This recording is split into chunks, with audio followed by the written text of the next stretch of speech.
Hello and welcome to Irish Football Fan TV. This is the final word. Republic of Ireland 2, Belgium 2 at the Aviva Stadium. I'm joined by Gary Spain.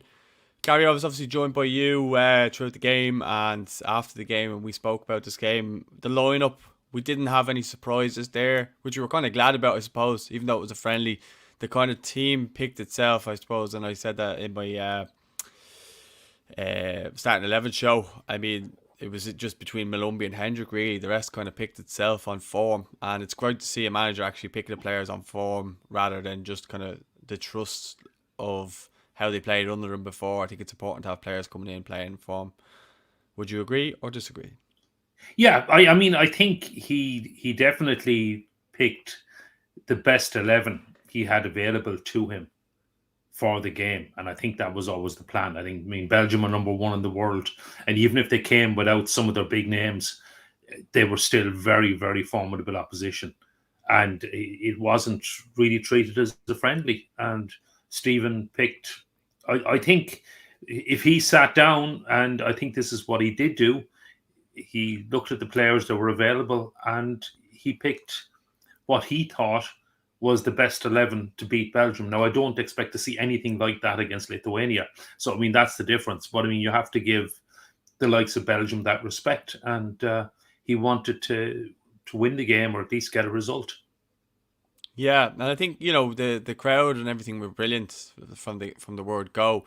Um, I think he deserves massive credit for the way in which he's got the crowd so behind the team. Because let's not forget, like I think it's a year yesterday to the day that we got beat by Luxembourg, and how down and gloomy things were. And I appreciate fans are coming back, for live events and all that type of stuff after COVID, but even still, there's a great buzz about this Irish team, and despite majority of them aren't playing in the Premier League, and they're playing League One and Championship, and our better players tend to be playing League One at the moment, like best performing players in the attacking sense.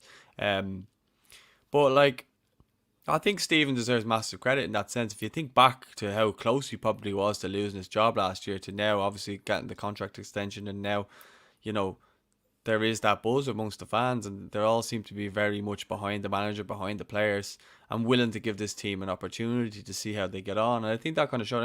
I know we conceded in the 11th minute Batshuayi goal, but I think in previous regimes and previous teams, we could have easily just laid down and be like, oh, this is going to be a long day. But I think there was that belief that we were going to come back and score either way, and I think that's a massive credit to Stephen Kenny and how many times he had to change his first team coach as well, because Duffer walked out, then there was Anthony Barry went to Belgium, and then now he's got John Eustace. So he's had a lot to kind of contend with, but I do think he deserves a lot of credit. How do you feel about it?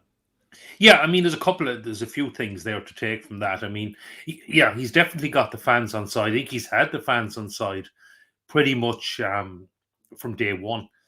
And as you said, he's come back from that Luxembourg game a year ago, which was a real low point for our national team. I mean, possibly our lowest point ever.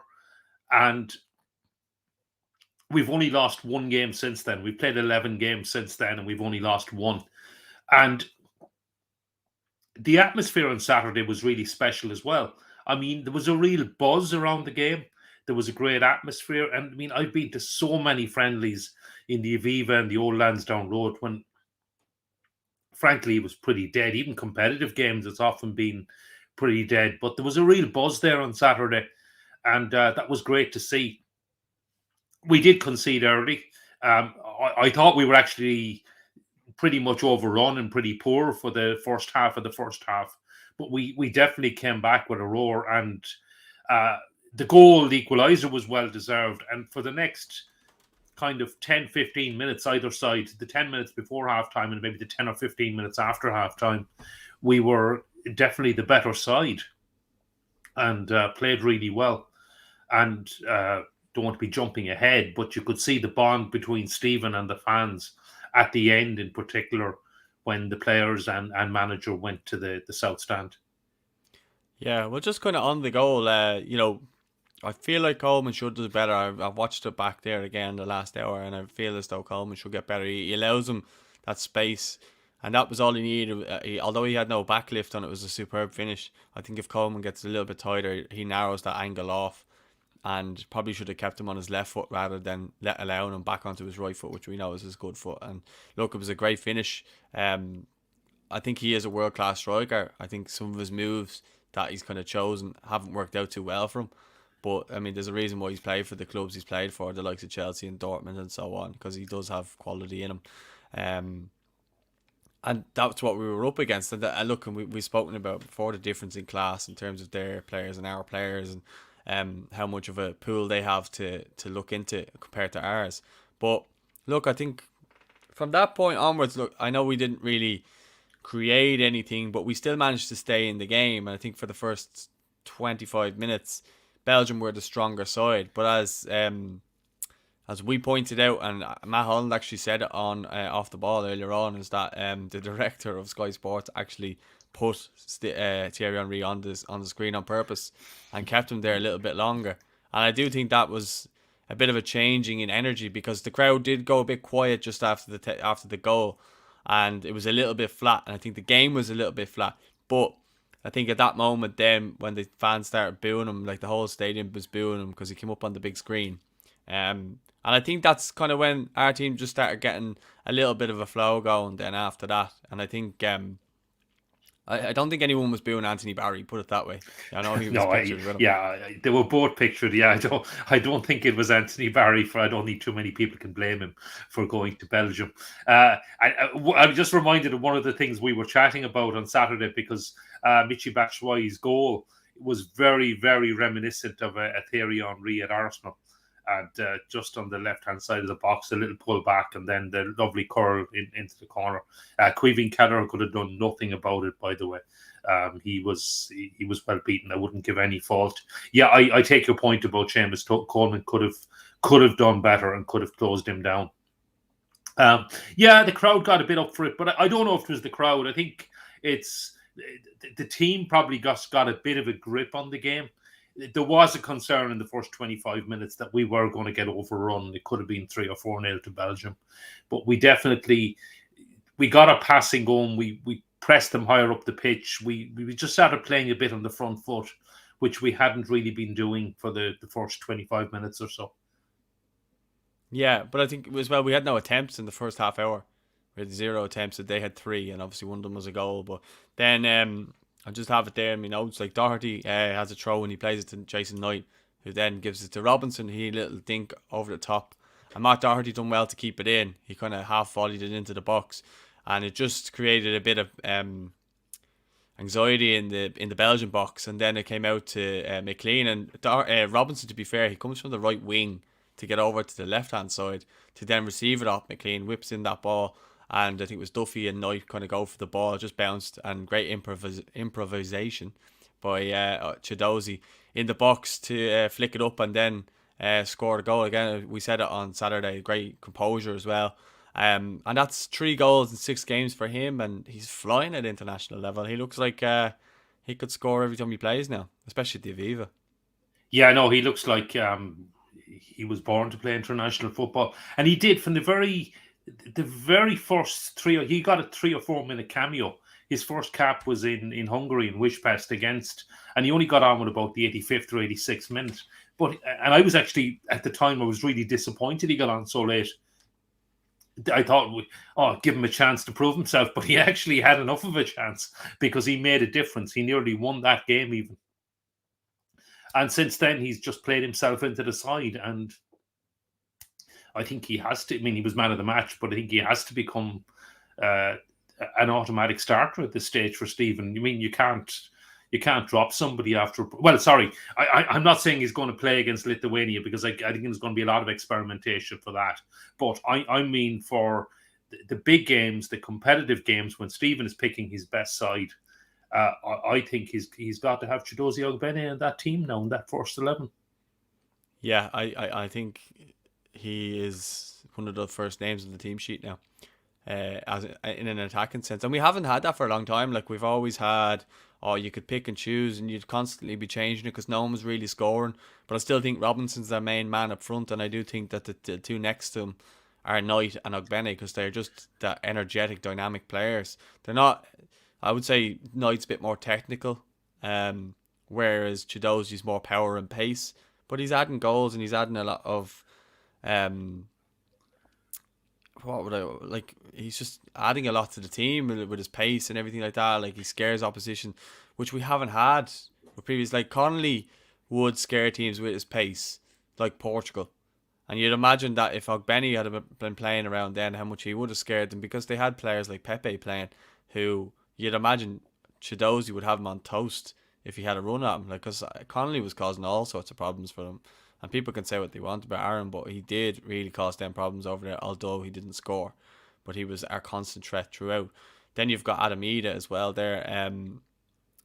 He's probably unfortunate in all this because he was starting to come good at Norwich and he could have been our number 9. But I think Robinson's shown glimpses, and obviously he played his part in the goal as well. But I think you're right in what you're saying about Robinson, or sorry, about Ogbene. I think that he has to start now going forward if he's fit. I think, and hopefully he finishes the season strong at Rotherham and gets promoted.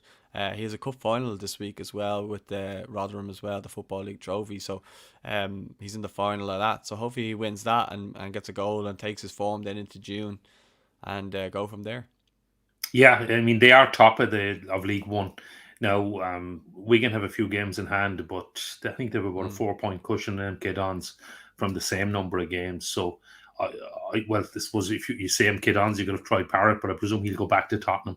But I would hope Rotherham do get promotion, and he's not the only Irish guy there as well. Of course, we've got a few there, and but yeah, and I mean you did make the point about Robinson, but he can also play off Adamida as well. So I think he's got a couple of options there. Jason Knight can maybe play further back. I mean, Aaron Connolly's been a bit unfortunate with injuries. He's come back in. He's got a bit of form in Middlesbrough, so he's still very much an option as well. And we've tried Parrott that I just mentioned there, who is playing really, really well with MK Dons, and I would expect to see him against Lithuania. And maybe he's not scoring too many goals, but as the manager said, he's really sacrificing himself for the team and playing really well and creating chances. And that's good to see, because if you do have hope for these players to become stars in the future and to go back to Tottenham and play regularly, they really need to be standing out when they go on loan to MK Dons. Now, it doesn't always work like that. Apparently, I didn't see him, but if you saw Harry Kane at Leicester, you would have thought that guy's never going to make it, and look at him now. So, but in an ideal world, they would want to be making a difference and to be standing out.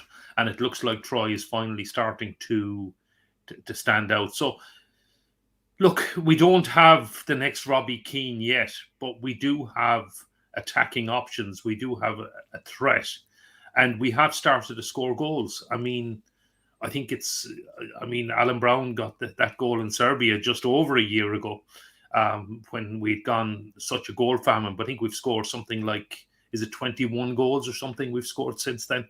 We've certainly scored over 20 goals in the last 12 months. So, from being an issue, we're now scoring something like an average of almost 2 goals per game. Yeah. Sorry, my camera, the other camera went off there, so just in the middle of your talking there, the joys of live TV and all that. But you can hear me okay there, yeah? Yeah. And do I sound okay as well? Yeah. No, just checking. Because Okay. I just saw it just went off in the middle of it. So, I suppose just to get back at the game, like I just have there in the 47th minute, obviously the moment where Seamus Coleman closes down, one of the Belgian players and plays the ball into Jason Knight. He then hits it across to Callum Robinson. You think should score from there, but I think it was Tielemans came out and actually it was a really good tackle. But in real time, it looked as though Robinson swiped at it. McLean hits it then. And then Robinson tries to flick it in, and it's cleared off the line by Denier. I think that got the crowd a little bit going again, saying, all right, the lads are going to have a go here. And I think then it was just a case of we needed to kind of keep creating chances. Obviously, we only had 3 attempts on target throughout the game. 2 of them were goals, and the other one was that one by Robinson. So before the break, the half an hour, we had no attempts. So I think we had 9 in total, but 3 were on target. But we really started to get a rhythm going, I think, in the second half. And I thought we were the stronger team. I mean, um, the only thing I can remember them having is the Batshuayi chance, which Shane Duffy blocks, and then they got the goal from the resulting corner. Um, and it's actually Shane Duffy who loses Van Aken. Watch the back. Shane Duffy Okay. actually loses him, not James McLean. I know you thought it was McLean originally, but there's a kind of couple of them there, and they don't really look like they know what they're doing. There was 3 Belgian lads beside each other, and look, he just gets the header, goes in off Seamus Coleman. But at that stage, again, the lads could have laid down and done nothing, but they got themselves back into the game, and it was after there was double subs for both sides. The Belgian team made 2 subs, and then we obviously did. Hendrick went off, Alan Brown came on, Knight went off, and Will Keane came on. And I thought, in fairness, the 2 lads that came on done quite well. Didn't have a whole lot of time to get a lot done, but I thought Will Keane looked like someone who we could maybe experiment on starting against Lithuania just to see how he is, and maybe give Robinson a rest. But Robinson might want to get back on the score sheet again because he didn't score the other night. He might want to be looking to add to his tally because he's still looking a big threat, and obviously Lithuania are not world beaters, so it might be a chance for him to get on the score sheet again. But I think it could be a chance to give Will Keane a longer run on the pitch. I think he deserves a bit more. I think he's had a really good season with Wigan, 20 goals, and I'd like to see what he could do with this Irish team. I'd like to see, is he going to be a bit of a runner, or is he going to be a target man where he takes the ball in and bring players in? Be interested to see. But then again, at the same time, I would like to see Troy play. So it's a really good problem to have, and it's a good headache for Stephen to have, is that he can bring in players. Keith Andrews spoke about Troy earlier and said he was, absolutely flying. And no pun intended there, because obviously Parrot. But he did say that he's gone up a level since the last camp, and he just seems to be, really maturing into a nice player, which obviously we all wanted to see. So I think Troy's been the kind of forgotten man. A few years ago, he was all people would talk about. Anytime he'd done anything, it was being highlighted. And he's kind of gone off the radar a little bit, and he's kind of had to refocus. And it's probably been a good learning curve for him. Probably got a lot too soon in terms of football, with contracts and stuff like that. Probably got too much too soon, and kind of was like, all right, I've made it, and then got hit with a stark reality. And it's good that he got hit with it earlier than a lot of other players take till they're 25, 26. Even look at someone like Ravel Morrison, who still looks like the penny will never drop with him. And thankfully, Parrott realised at the age, I don't think he's 20 or 19, that he needs to be playing, and he needs to be getting into scoring goals and doing well. And despite not scoring a whole range of goals for MK Dons this season, he's still been performing and getting involved, and making assists and putting in big performances. And his managers, repaid the fate by playing him in most games as well. Then actually in the 79th minute, McLean came off and Ryan Manning came on. But then in the 84th minute, we get our goal. Coleman hits a long ball up towards the strikers. It's headed away. I think it's by Denier, and Matt Doherty then presses forward, does well, gives the ball out to Ogbenny, and Ogbenny does really well to keep it in play on the right hand side. And then he finds Alan Brown with a brilliant cross and a brilliant leap and a brilliant header. I think it's probably gone a bit unnoticed. I think it's been the Chidozi show a little bit, but I think Alan Brown probably deserves a bit more respect because it was a quality finish and a quality header. And he's kind of put himself in the hat now for Stephen to say, right, I've scored, I've got us back into this game, albeit it's been a friendly, but he's still showing Stephen Kenny that he's there and he's willing and he's able. And again, it's a good problem for Stephen to have. Yeah, definitely. It was great late run as well. I mean, he arrived late into the box, which is always difficult for defenders to pick up on. But as you said, a great leap and a great header as well. And going back to their goal, it was one I was disappointed. Okay, might have got it wrong on who was responsible, but it looked very bad for us as a team that there were 3 Belgian guys standing at the end, or leaping or standing at the edge of the 6-yard box, pretty much unmarked.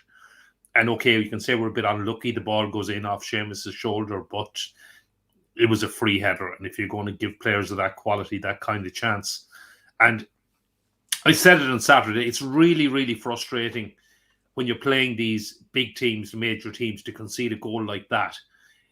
I can live with the Batshuayi one because look, the quality strikers. They're going to make space. They're going to pull off great finishes. Um, you can have great passes from midfield. You can guys just go through you. You can open us up. But I mean, defending corners and marking at set pieces should be our bread and butter. It should be something that we are. It is something we're normally very good at. And again, we talked on Saturday. Serbia got a similar goal from a corner in the same side as well, and it's it's probably something that we need to look at and something to work on before the Nations League in June. Um, Take a point about. I actually didn't see that much of Will Keane. I don't think he made enough of an impression off the bench, but I agree he deserves his chance to start. As you say, 20 goals, even if it isn't League One, Wigan are flying and they look set for promotion, hopefully along with Rotherham. And yeah, I mean, I think Lithuania is an ideal opportunity to give a few people a chance because you do need to get a look at them. And because we're not going to have too many more friendlies. I think we're going to have two in November, and that's about it before the qualifying starts for Euro 2024. It's the Six Nations League games when you really don't want to experiment because there's so much at stake, including potentially a playoff for Euro 2024 if we need it. Yeah, I think he does deserve a chance because I know, look, Robinson, I think in qualifying games, I think he has to start. But I think just seeing what Will Keane could do and maybe a goal at the Aviva could do him the world of good in terms of just it takes a little bit of pressure off him if he comes in and he's chasing that goal. Um, Troy probably wants to get off the mark at the Aviva as well. I know he scored away at Andorra, but I think he'd probably like to score in the Aviva. It's probably something he's dreamt of his whole life.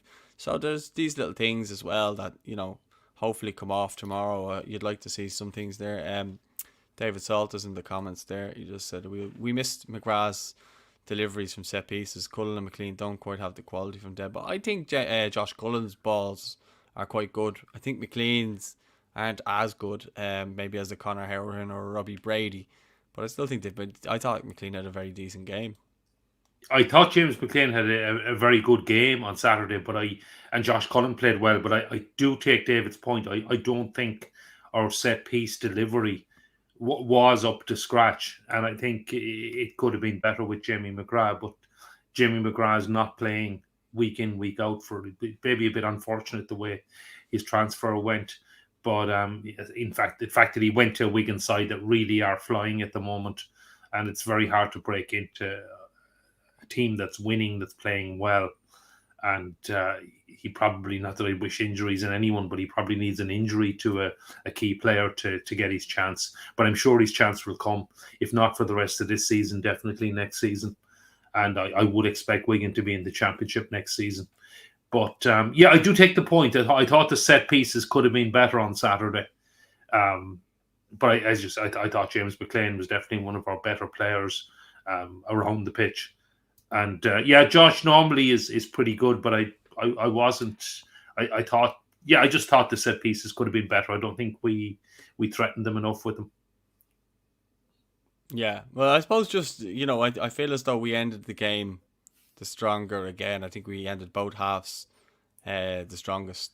I don't think I think when anytime we equalised, we looked like we were the ones that were going to score, and I don't think Belgium really offered that much at that stage. Obviously, it was quite late. Nothing really happened. There was one ball into the box, and Ogbene caused a bit of problems for Mingale, but then it was given a foul. For a foul on Mingale by Ogbene. So there wasn't really anything else after that, but I think we done well to show the character to get come from behind twice against a good Belgian side. Not the best Belgian side, but a good Belgian side. And I think I go back to what I said earlier about Stephen Kenny and the fact that he's really done a great job in turning things around from a year ago where it looked like he was destined to be sacked. The FAI stuck with him. He got his new contract. The fans love him. Well, the majority of fans that were in the stadium love him. The chance of there's only one Stephen Kenny was going around yet again, and have been since the public have been allowed back into the stadium. So I think he's done really well to get himself back into the situation where he's able to, be confident. I know the game. Look, we haven't beaten a huge team yet, but we're on the right path. I think the players really buy into it. I think the coaches really buy into it. And I think everybody's starting to kind of see the fruits of it now. And you look at players like Queven Kelleher has come in, he just won the Carabao Cup. He's not number one at his club, but he's coming in and he looks class. Bazunu looks class. There's a lot of players there who maybe if Stephen didn't give an opportunity to, maybe wouldn't be playing at their clubs. Like someone like an Ogbene, when he started scoring for Ireland, then he started scoring goals for Rotherham. Stuff like that. I just think Stephen Kenny does actually give these players a huge boost, and the way he talks them up. I think if you talk to any players ever played under Stephen, they always just come out and and comment on how good he actually is at getting into players' heads and helping them. Richie Towell was one who raves about Stephen Kenny. Pat Hooban as well at Dundalk, and they're two really, two of the best players in the League of Ireland in recent years have said that. People will go, oh, League of Ireland, this and that, the snobs who look down on it, but it is what it is. I just think that he started, like, again, you look at the players, right? The players he's brought in, a lot of them who he had at 21 level weren't getting game time for their clubs, and he started playing them at the 21s, and then they all start getting game time with their clubs and becoming first team players. The likes here, Darrow O'Shea, Jason Malumbi, Aaron Connolly, Adam Ida. They all started playing with their clubs. I know Adam Ida maybe not so much. Andrew Omabamidele had a handful of games with Norwich. Then just out of injury at the moment, he's been out of the team. But again, I just think he deserves a lot of credit for what he's done. He's brought in a totally new side and kept a lot of the old guard, the Hendricks and Duffys and McLeans and Coleman and Doherty, and he's mixed them in with young players. And I think he's found a really good blend of youth and experience. Yeah, and you mentioned we haven't beaten any big teams, but I mean, it's the third decent side that have failed to come to the Aviva and beat us. And you can mention, I mean, okay, we can make the point that Belgium were missing a number of their stars, but the converse to that is the likes of De Bruyne and Lukaku, etc., will be playing in the Champions League next week, and maybe would have been watching themselves in Dublin. Everybody that went on that pitch in the Belgian shirt is trying to get in the squad for Qatar and trying to make an impression. And that was their chance, their big chance. So, if anything, it made it a lot tougher for us. And I thought it was a great point and a great performance and a great result. I know you don't get points for friendlies, but a good draw. And it is important. It's one defeat in 11. I think we're unbeaten. Is it 7 matches unbeaten now or something as well? And I mean, that defeat was Ronaldo in whatever the 96th minute as well in Lisbon. So it is a good sign. Things do appear to be on the up. As you say, the fans are definitely backing Stephen Kenny. I don't think there's any doubt about that. They're singing his name, etc. And it's good to see, because I think there's a bit of a buzz back around the national team. And in some ways, it's still, because I've been around a long time, I've seen times when you've had a buzz around the national team, and also times when the whole country kind of feels like they own the national team, and people who know nothing about football are suddenly involved and making comments and saying they should be. I'm talking about when we get to qualify for major tournaments. And sometimes it can be frustrating as a fan to hear people like that. But then you're thinking, yeah, well, at least things are on the up. Things are good when these people even know that the games are going on and we're actually doing well. So I think it is in the country at the moment. In some ways, we're not getting the exposure, the love from the general public that, let's say, the Ireland rugby team gets. But having said that, things are definitely on the up, and the people that know, the people that go to the games, are certainly in a good place at the moment, and they feel our team is in a good place and going places. And just long may it continue. I hope we can take that into the Nations League in June, and then very much into qualifying. Next year is going to be, I know it's only March, but next year is going to be absolutely massive. for Stephen Kenny and for all these young players, because we've got a chance to go to the Euros in Germany, and next year is going to be all about qualifying for that. This year, hopefully, we'll do well in the Nations League. Uh, Getting promotion would be amazing. But even if we did enough to probably guarantee ourselves a playoff if needed, that would be very much a successful year. Yeah, well, I think I'm sure we're going to be touching on the Lithuania game now in a couple of minutes. We're going to be going live for that as well. But um, he's built a strong side there where it looks as though he knows his best 11. We can't say that about Mick McCarthy because I don't think he did know his best 11. He was chopping and changing a lot of the time. Um, Now injuries and stuff like that don't help with international football because that's always the real worry when a player's playing on a Sunday and he's been called up and he could get injured playing on the Sunday, and then you have to go and you have to change your whole plans again. But I think obviously with all the COVID stuff and all that type of stuff is kind of gone away. He's had a bit more continuity with the team. He's only made a few kind of changes where in the larger squad, I mean, probably just the goalkeepers have kind of suffered this time around. But I mean, as far as outfield players, he's pretty much at the bones of who he wanted to kind of pick in there. Maybe bar Obafemi and Connolly, but they've kind of not chosen to come in because it's not that important, because it's been basically a friendly. Whereas if it was in June, I think the two of them probably would have been called up, and maybe that drops a Will Keane or someone like that. That's what I think anyway. But I suppose when we dissect it, it was a good. I was going to say it was a good point, but it was a good draw, and I think we look forward now to the game tomorrow night against Lithuania, and I think we should look for, like similar to Qatar, I think we should be looking for a kind of high score like that where we just beat them comfortably, and it's a good night and it's a good way to end the campaign or international window, not campaign. Yeah, absolutely. I would be expecting a win tomorrow night, and expect, even with a bit of experimentation, a comfortable enough win. And yeah, I would like to see a few changes as well. I would like to see the likes of Will Keane and Troy Parrott get a chance. I think we know what Callum Robinson can do, and I would, for me, I'd rather give a few players like that a rest. I know that Keith Andrews said that Queven Kelleher is definitely going to start. I think that makes sense because he probably is still the number two to Gavin Bazunu, but it's good that he gets international experience. Who knows, if Queven had been fit a year ago, he might have got the number one shirt, and uh, we'll never know how things would have worked out, but Gavin took his chance, and I think it's going to be very difficult to take him out of the side now when he's available. But from as for the outfield players, there was a few other players we were missing. Remember, Enda Stevens could well have come in, even though James McLean played so well on Saturday.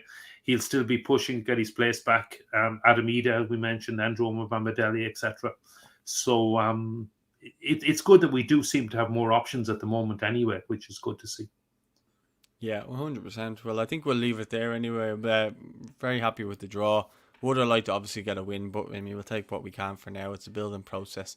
Let us know your thoughts in the comments. Don't forget to like the video. Don't forget to subscribe if you're watching on YouTube. And we'll speak to you all very short. We're going to be going live again for our Lithuania preview. So if you want to get involved in the comments there, come along and join us shortly in the next 10 minutes or so. We'll speak to you all then. Thanks very much and goodbye.